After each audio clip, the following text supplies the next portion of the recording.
Yes! Magandang araw po. At mga kalingap, ngayon pong araw na ito po ay ating pong bigyan po ng reaksyon. Ito pong vlog muli ni Vincent Calyada.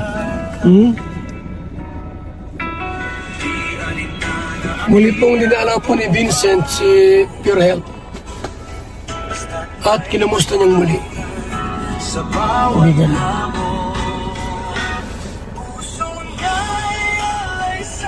Alamin natin ang update naman ni Pure Health sa vlog po ni Vincent Calyada. So ito po ang video mga kaibigan, panoorin po natin. So ayan, Padi, kamusta? Pwede, medyo okay na naman. Kumbaga, hindi na siya masyadong namamaga. Kumbaga, nakaka-relax na rin ako pag natutulog. So mga kalingap, medyo okay. Kaysa noon yung kanyang pakiramdam. At kapag daw siya po ay natutulog, medyo relax na po ngayon. Ibig sabihin po may improvement. May improvement po yung mata, ni Pure Health. Subalit po, may binanggit si Pure Health dito. Yung isang mata daw niya po ay talagang baka mabulag. Sabi ng doktor, yung isang mata ang alagaan na huwag mahawa. Yun lang pong medyo masalimot, na medyo yung isang mata may problema talaga. Mga kalingap. Tuloy tayo ang video po. Sabi mo sa akin na nung nagkakaraang vlog ko, na pupunta ka sa doktor para pa-check-upan yan. So, ano ba yung mga sinabi sa iyo, bro? Medyo nakakalungkot pa din na ay balita kasi kung ako lang, ayaw ko na nga marinig eh. Dahil yung tono ng doktor is talagang kumbaga, ang pinapaliwanag niya na sa akin na sana hindi madama yung kabilang mata. Kasi kung baga ang niya, focus niya, itong kabila is wala na talaga. Katulad kasi niyan, parang lang daw yan ay magkadikit na talaga yan, pati yung ugat niyan magkaano din, bro. Pag na-damage yung isa, pwedeng madamage yung isa. Yung kabila. Kaya ang advice niya sa akin, palagi magkapatingin din sa kabilang mata kasi pag nag-iba daw ang form ng kabilang mata, ibig sabihin baka nahawa. Pero may isang sila hinahabol na hindi nila makuha rin ang sagot eh. Kasi di ba nagpa-confine ako ng 5 days. Lahat in-examine, lahat tiningnan nila kung saan ang galing yung bakit ako nabulag, kung anong dahilan. Nung pinakita ko sa kanila mga resulta doon sa doktor, wala siyang masabi kasi lahat ng normal eh. Wala silang makitang dahilan kung bakit mabubulag. Eh kung infection lang, hindi ganun daw kabilis para mabulag kaagad yung isang mata. Tara muna po sa ating pinagawang bahay. Apartment. Yan na po.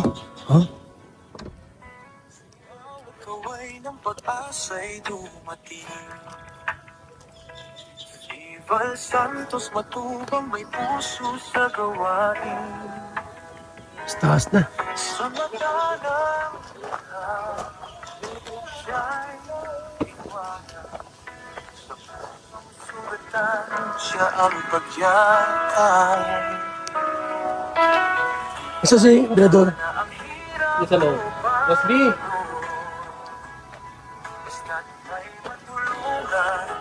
Sa bawat hamon. Ay, ang lambot ito.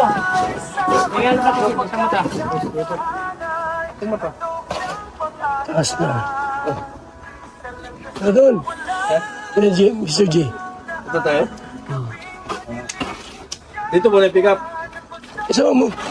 Ako mag pick up?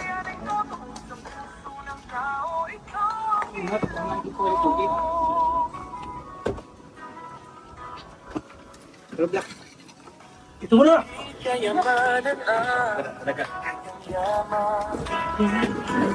Taas na po.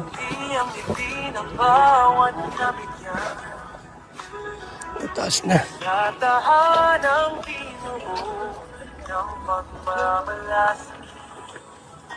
May buhay na muling sumit lamang tinig. Kahit wala nung araw man ang dumaan, damdamin ang madlay, kanya pinapasan.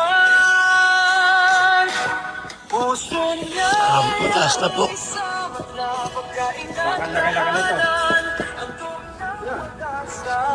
So yan na po ang ating project kung mataas na. Ano? Unti-unti lang po. Ayan, natapos yan. Shout out sa lahat ng tumulong. Buhay po kayo. Yan na po.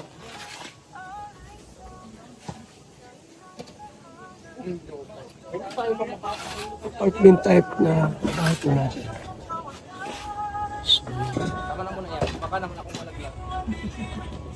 Pero ito po ang video ni Vincent Calyada kay Pure Health, mga kalingap. So, gaya nga niya, yung sinabi mo, ano ba talaga? Na-infection ba talaga siya? Anong... Ang akin, infection kasi yung sa akin lang kasi mabilis eh. Parang oras lang eh. Tanghali, makatikati siya pag uwi ko. Tapos itinulog ko. Pagdating ng hapon, wala na akong paningin. Parang ang nakikita ko na yung may yelo na. Hindi talaga tuloy nawala. Yung parang mayroon munang ulap. Tapos doon na, maya-maya wala na. Kasi nung ginaganon ko, nawala na. Na-irritate ba siya nung ginanon-ganon mo? O ano ka sa tubig? Ano pa mong ginawa mo nun? Wala. Kasi galing din kami doktor nun with trangkaso ako. Tapos pagdating ko dito, sabi kay Mrs., sabi ko parang makati yung mata ko. Kasi po mga kalingap pa, no? Ang bilis. Anong virus kayo? Yung ngayong dumapo kay Pure Health sa mata niya. Dahil wala pang 24 oras eh. Virus yung dumapo. Anong klaseng virus kaya yun? Ang bihira yun, nakakatakot naman. Mata pati yan tinira, no? Na isa sa mga malagang bagay sa katawan natin. Siyempre pag wala akong mata, di ka makakita. Paano na yan? So nawa yung isang mata di maapektuhan. Ano po? At nawa yung isang mata gumaling pa. Grabe yung ano po, nangatilan daw. Kinamot niya ng kinamot. Tapos na infection. Ewan ko kung anong nangyari. But ang bilis po ng pagkalat ng yung pagkalabo at pagkabulag po ng mata niya. Makalingap. Ginanon ko pa sa salamin. Wala man. Tapos, yun na, natulog ako dyan. Paggising ko, wala na. Parang na lang, ulap. Tapos, sa tuluyan ng kinabukasan, punta na kami ng doktor. Pinatingin ko na yung mata ko. Binigyan na ng pampatak. Nung una, okay. Pero, mga ilang patak, mahapdi na siya, masakit. Tapos, may antibiotic. Parang lalo siyang namaga. Lalo siyang na-irritate. Tapos lumipat din kami ng doktor. Tatlong doktor yata nilapitan ko sa mata eh. Para mano. Ito na yung last. May mga option yung last, ito na yung sa hospital. Babae naman, doktora na siya nang wala talaga siya makikita mo na dahilan kasi kung bakit ganun kabilis, anong klaseng infection. Kasi lahat ng examen is clear. Wala sila talagang Ibig sabihin, kung lahat ng examen ay clear, parang hindi infection yan. Yun nga, alam mo, natawa na medyo, siyempre, doktor yun, di ba? Alam mo ang sagot ng doktor, di ko alam kung seryoso siya o nagbibiro ang sagot niya. Sabi niya, sir, nakulam ka. Wala. Hindi nagkulang si Pure Health sa mga kaibigan. Yari sa mata niya. Inabukasan nga po, nagpunta silang doktor para ipa-examine yung mata niya. Pero walang nangyari. Nakatatlong doktor na po siya pinuntahan. Tapos, walang makitang dahilan po bakit siya nakaganon. Yung mata nga po ni Pure Health. Kaya nagtaka yung doktor, anong klaseng bakterya yung dumapo, dumating kay Pure Health. Kasi nga hindi makita ng doktor eh. Ano po? Yung sabi sa akin. Kasi ano talaga eh, binasa nila lahat ng resulta. Hindi talaga, wala talaga silang makasilip Makita. o kung saan galing to. Eh samantala lahat ng request, lahat ng examen na yun, yung doktora na yun mismo ang nag-request. Lahat pinatingnan mo. Inano niya. Kasi yun din ang sabi ko. Kaya ako nagpa-confine para malaman ko kung saan talaga nagmula. Kasi mahirap ba yung naghula-hula ka? Oo, tama ka. Ibig sabihin, ano, may mga ganyan din talaga yung sa kulam na yan eh. Meron, Diba? May ganyan din. meron din oh. Meron ka bang nargabyadong tao o may taong kang hindi napansin o may Sa ating nasaktan ka kasi, ba? meron, hindi naman nawawala kasi sa dami nagme-message sa atin bilang vlogger. Pero hindi naman natin nagagampanan talaga yun. Pamilya Lahat, nga natin, oo. hindi nga natin Mahirap talaga po, mahirap pa to. Pero sa physical naman, parang wala naman akong naalalang nasaktan na. Pero di ko lang sure kung yung talagang ano ng doktora na yun kung nagbibiro siya o ano. Kasi ang advice niya sa akin is hindi na talaga, wala na daw talaga. Meron ng pag-asa. Pero sinagot ko siya doon. Nung sabi niya wala na.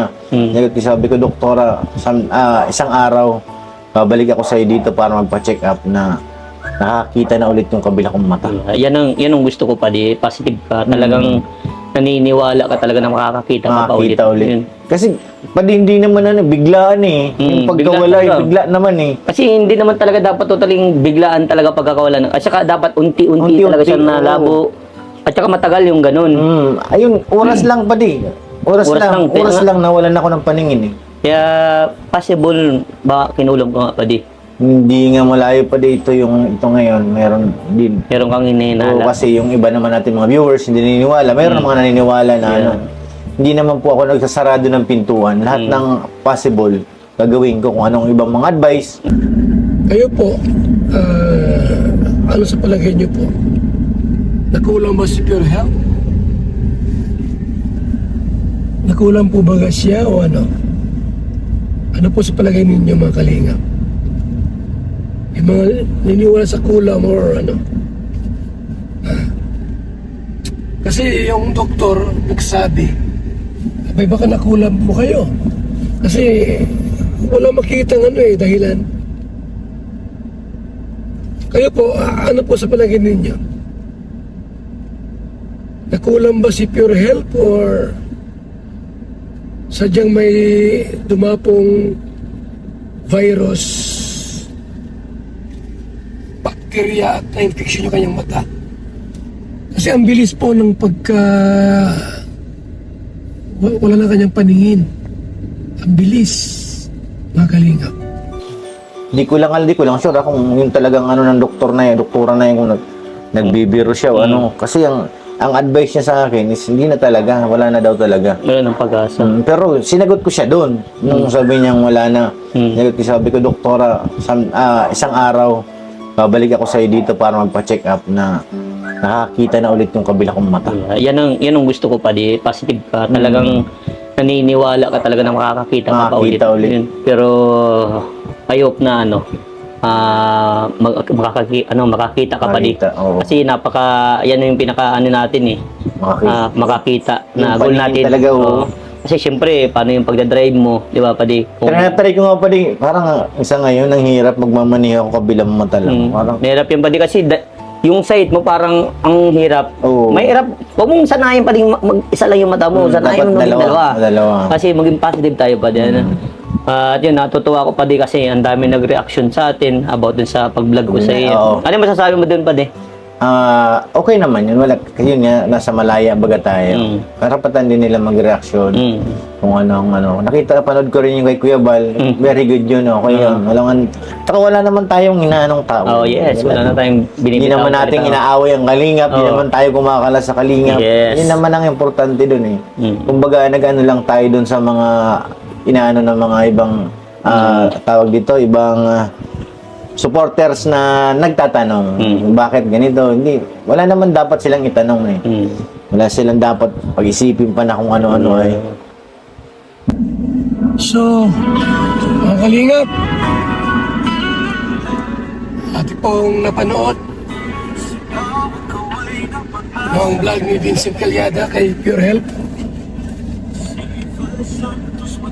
Maraming salamat po and support natin Vincent Calyada, Pure Health. So, yan ang muna po ang ating pong reaksyon. Maraming salamat po sa ating lahat, mga kaibigan. Mabuhay. God bless.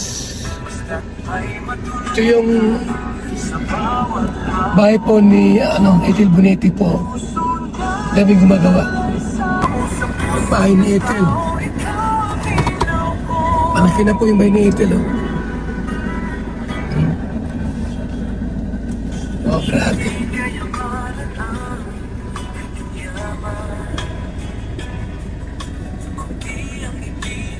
Ang daming gumagawa, oh.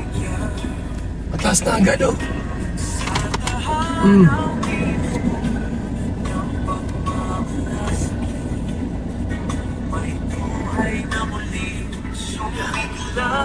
Bahay ni Ethel Bonetti.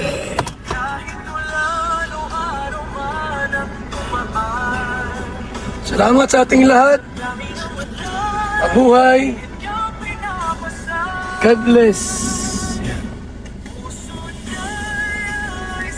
Salamat. God bless. One Kalingap, one family.